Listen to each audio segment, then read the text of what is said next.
Okay, here we go. So you got the little unit here.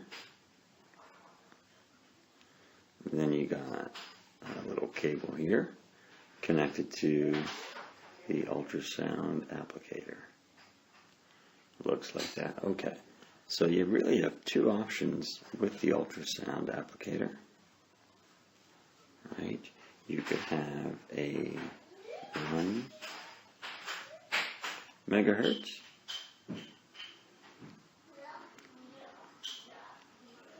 or you could have a 3 megahertz. Okay, now of course the M there and there would refer to million. Okay, and the 3 there would mean 3 million, and then the hertz part means cycles, and that is in cycles per second. So what we have here in this scenario for the 1 megahertz, you have 1 million cycles per second being administered, and then in the other scenario you have 3 million cycles, and some machines are closer to 3.3 megahertz, so it would be 3,300,000 cycles per second. Okay, so let's start a new page here. Okay, so now I have your beautifully crafted ultrasound heads.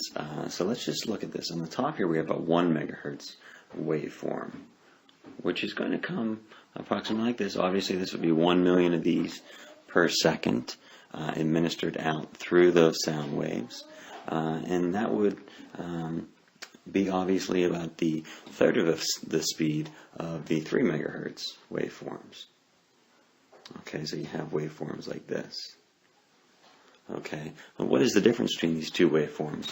Well, the one main difference would be the length of the waveform itself. So how long is each individual wavelength? The wavelength is going to correlate with the depth of tissue penetration.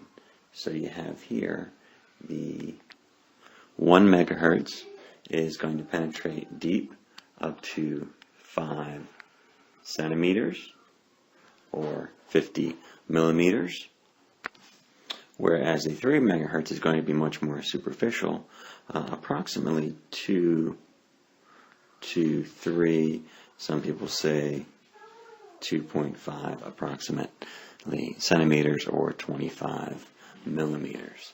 So that is the main difference for tissue penetration depths. Okay, so I've just erased a little bit here to make space for another important point here, and that is the relationship between wavelength and frequency. Remember what kind of relationship this is? It is called an inverse relationship. Inverse relationship. So in the picture here, you have, for the 1 megahertz on the top here, you have relatively large wavelength, and so that gives you a lower frequency. Whereas on the bottom here, you have relatively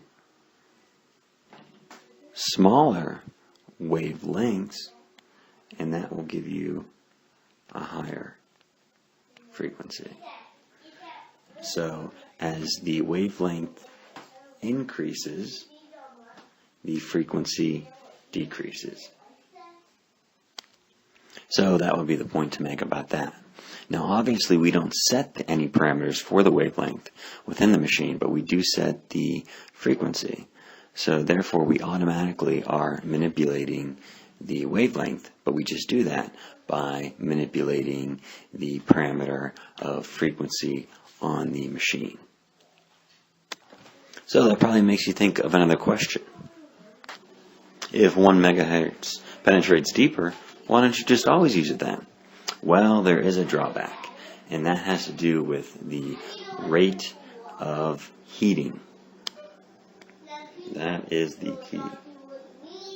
This is an important distinction between the two types here. So looking at 3 megahertz, not only is it giving you 3 million cycles or hertz per second, it's also going to heat 3 times as much.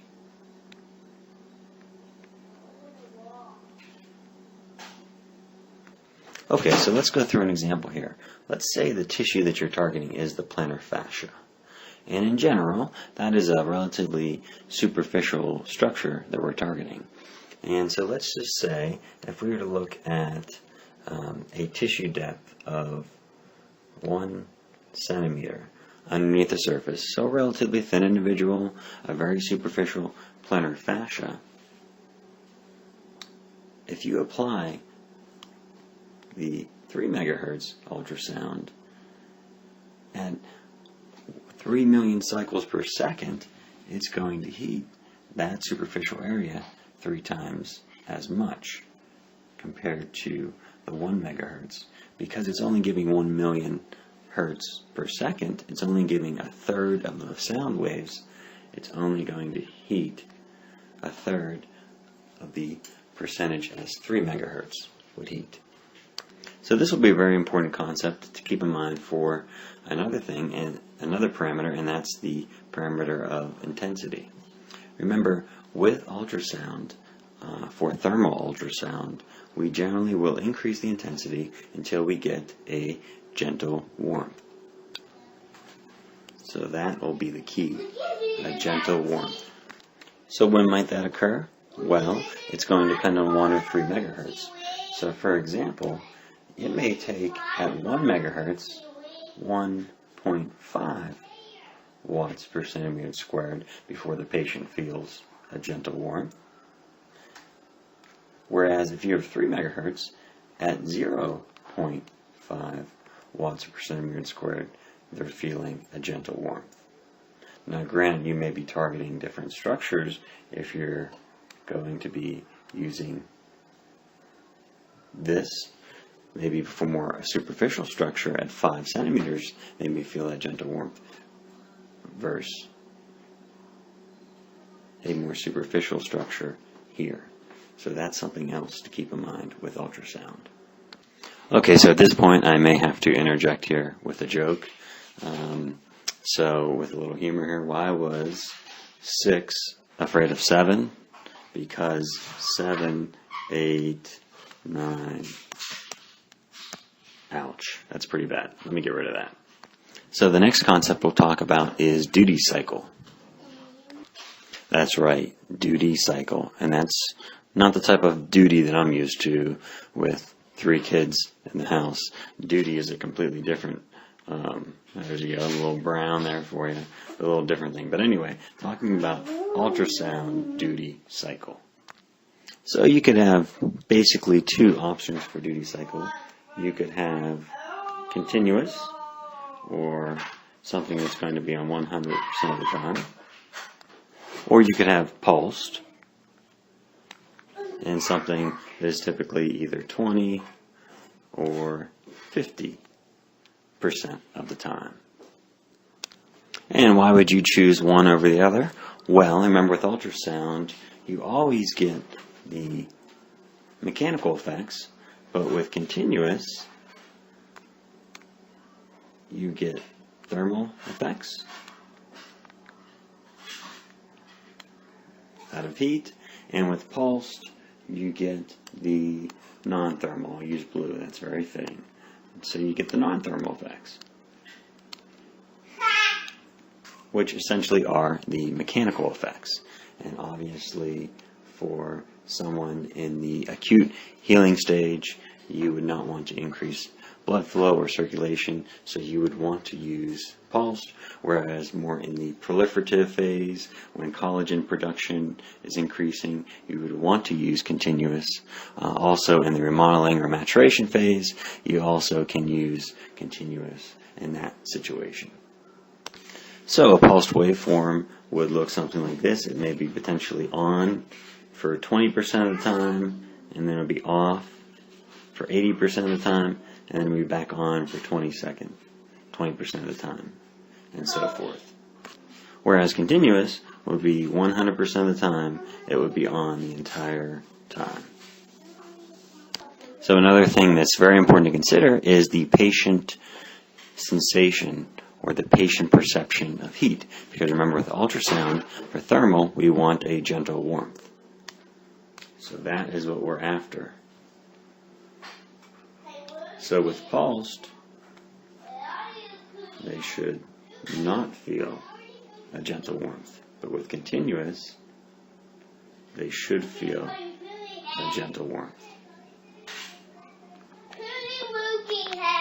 Now let's apply this one step further. Let's say you are using a pulse ultrasound for a patient with an acute injury in the initial first or second day of healing. So remember, with gentle warmth, you do not want to achieve gentle warmth. Well, depending on the structure that you're using, let's say it's a very superficial structure, so you're using 3 megahertz, you're going to get the sensation of gentle warmth at a third of the speed. So you may notice that around 0.5, the patient has a sensation of gentle warmth. Whereas if you're doing pulsed with 1 megahertz, at 1.0, they may not have any sensation of gentle warmth because 1 megahertz is going to heat at a rate of 1/3 that of 3 megahertz. So it may take over 1 megahertz before they feel, over 1 watt per centimeter squared in terms of the intensity before they feel that gentle warmth. But either way, the key point is that with pulsed ultrasound, the patient should not feel a gentle warmth because we want it to be non-thermal.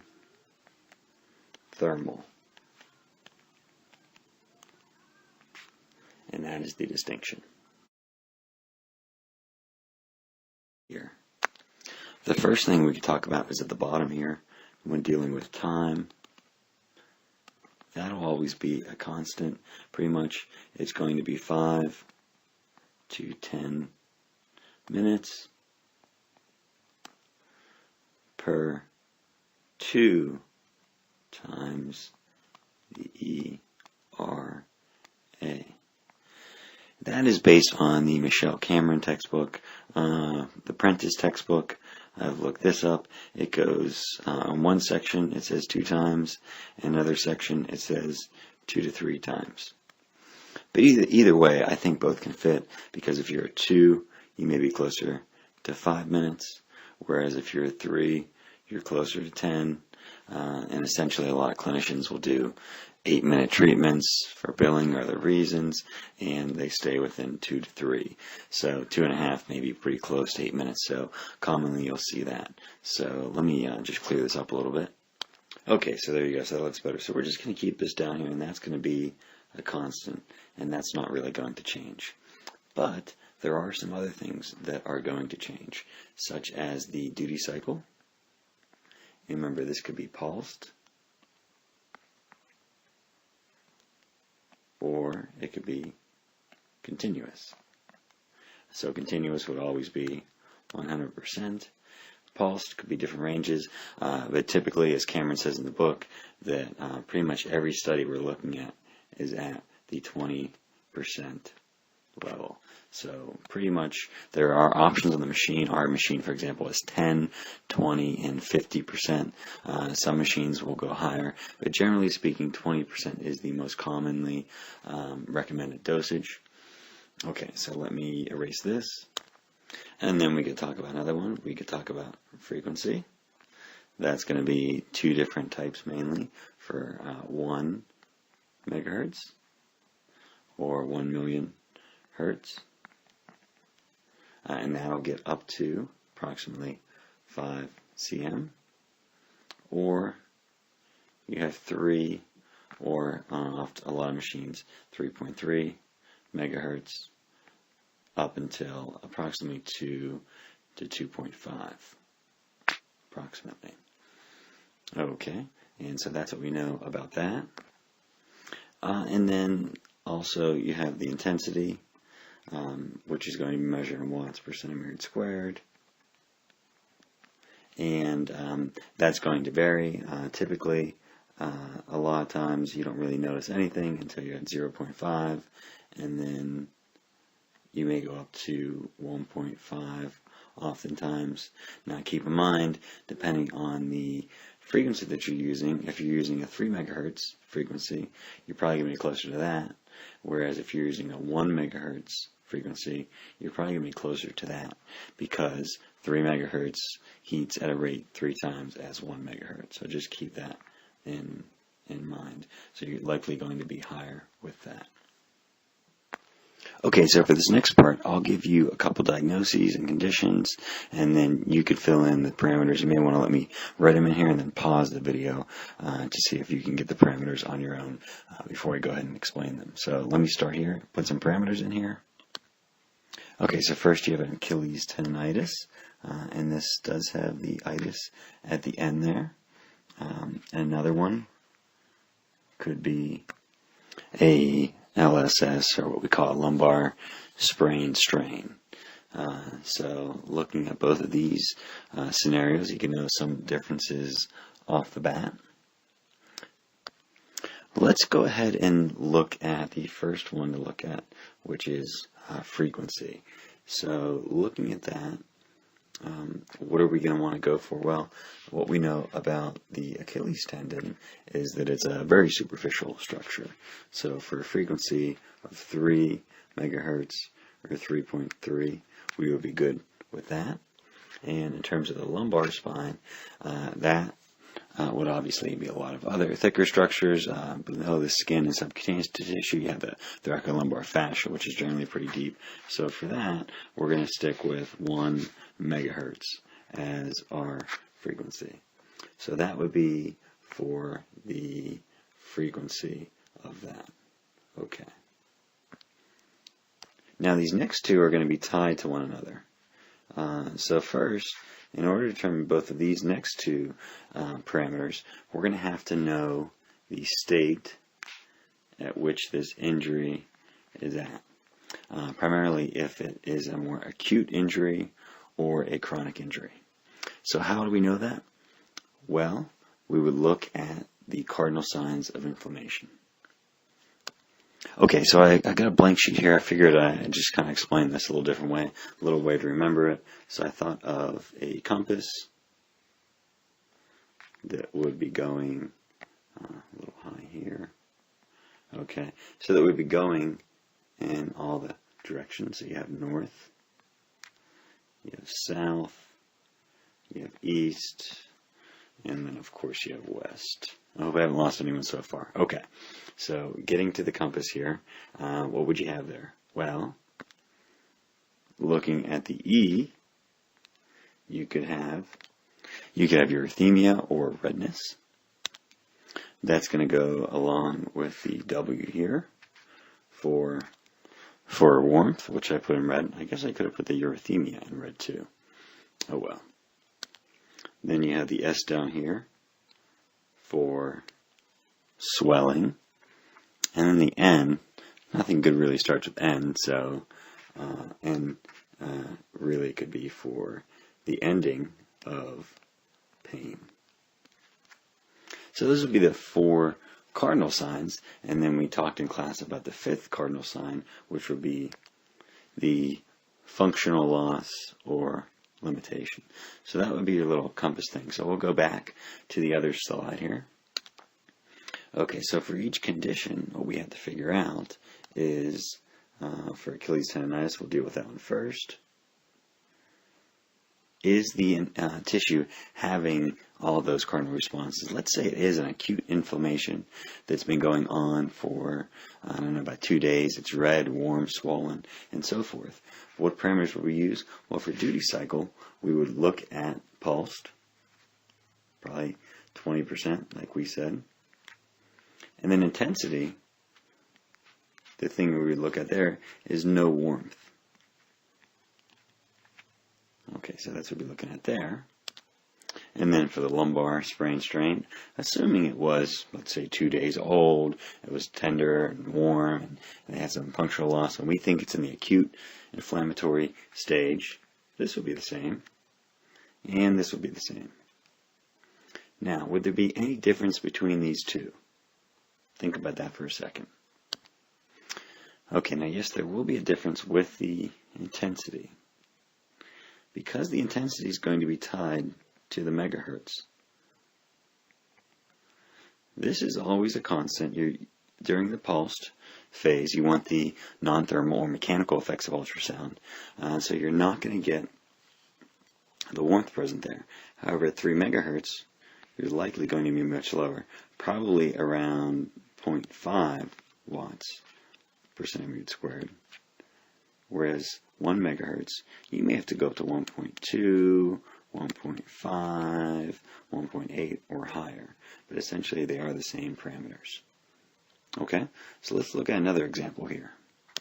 Now, before I show you 2 more conditions, let me just put out some random thoughts in there. I was thinking about something, so look at this. Okay, so you have 2 things everyone's familiar with.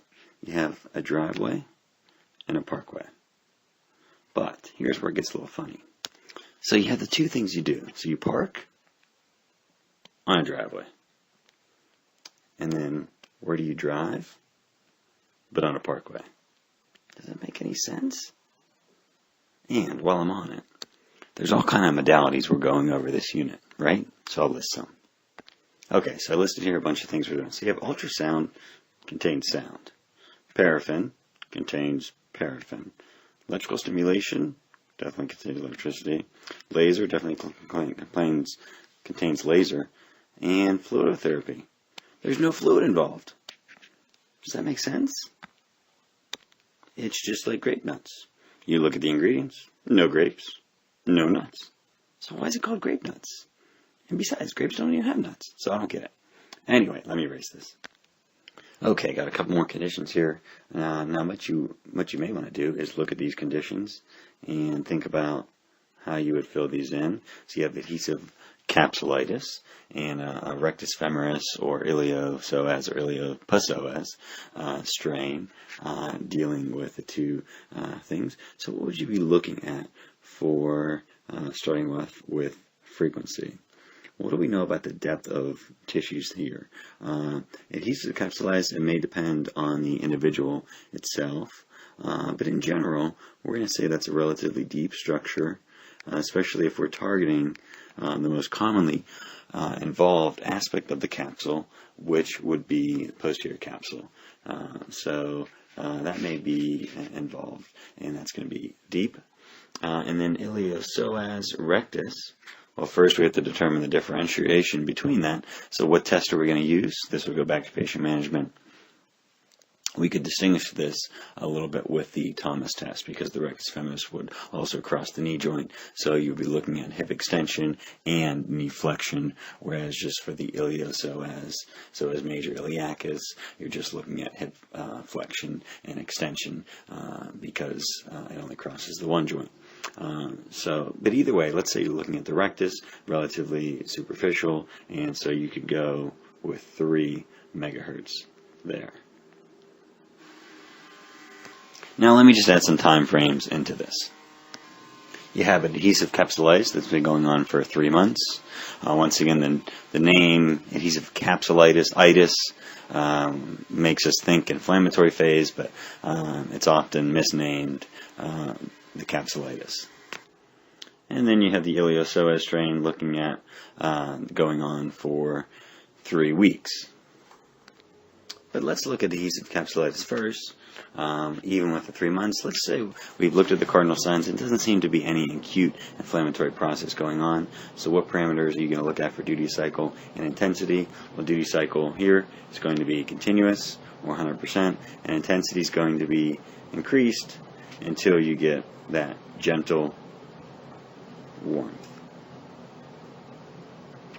And then for the iliopsoas or rectus femoris, let's say it's at 3 weeks. However, you don't notice any warmth, swelling, or redness at the area. So duty cycle there could also be continuous again, and then same thing, increased until you get a gentle warmth. So the parameters are relatively the same, except once again, with the intensity, one is at 1 megahertz and one is at 3 megahertz. So which one would you expect to get warmer sooner, or the patient to notice that gentle warmth sooner? That would be at the 3 megahertz range. So there you have it. Those are the basic parameters. We'll talk more about this in class and demonstrate it more, but hope this was helpful. Okay, welcome to another online lecture about ultrasound. This will be a quick one. We're just going to mainly talk about some of the parameters associated with ultrasound. In particular, a question that comes up is which of the ultrasound parameters will determine the rate of healing, or will determine the amount of tissue temperature rise that the tissue will experience. So let's go to another slide looking at 3 factors that contribute to this. So the first factor is the frequency. We know that 3.3 megahertz is approximately 3,300,000 cycles or hertz per second, and the amount of ultrasound waves that are going to build up in the tissue are going to be significantly more, 3 times approximately more overall with 3 megahertz versus 1 megahertz. We also know that 3 megahertz ultrasound is going to be more superficial, only up to 2.5 centimeters. So that is also going to concentrate it more. And so for that reason, we get approximately 3 times more. So there's significantly more heat potential at 3.3 megahertz, which ties into another parameter. And that would be the duty cycle. So we know the duty cycle can be continuous, or it can be pulsed, on, off. And we know that one of the ways that pulsed ultrasound comes in to play is something called LIPUS, or low intensity pulsed ultrasound, which is another form of bone stimulators. It is applied to other tissues. In some cases, but primarily bone. It has been applied to some tendon for the healing as well. We know the pulse can come in different forms, but typically we commonly see 20% pulsed ultrasound. So 20% of this time the ultrasound would be on. So if at 20% the patient is really only receiving 1/5 of the ultrasound, so that is going to contribute to the rate of healing. If it's at 20%, it would be 1/5 of the contribution. If it's at 50% ultrasound, it would be 1/2 of the contribution of the healing. There's another factor, another parameter, and that would be the ultrasound. The key thing to point out with the ultrasound is that the intensity will essentially influence the rate of heating the most. What I mean by that is, no matter what the duty cycle or the frequency is, if you have the intensity turned up high enough, you can always create a heating effect. The same is true of the opposite. No matter what the duty cycle or the frequency, if the intensity is very low, for example, if you're at 0.1 watts per centimeter squared, you're essentially never going to get any heat produced. So ultimately, intensity will determine the most amount of heating. Tying all this together would be the numbers in the charts table, and that will be important. But overall, to summarize, these are the 3 parameters that go into the rate of heating and the amount of heating that ultrasound may or may not produce, depending on what these parameters are. I want to give credit to Jonathan Lloyd for giving me some of these graphics here, and I hope you enjoy this little quick presentation. Thanks a lot. Take care.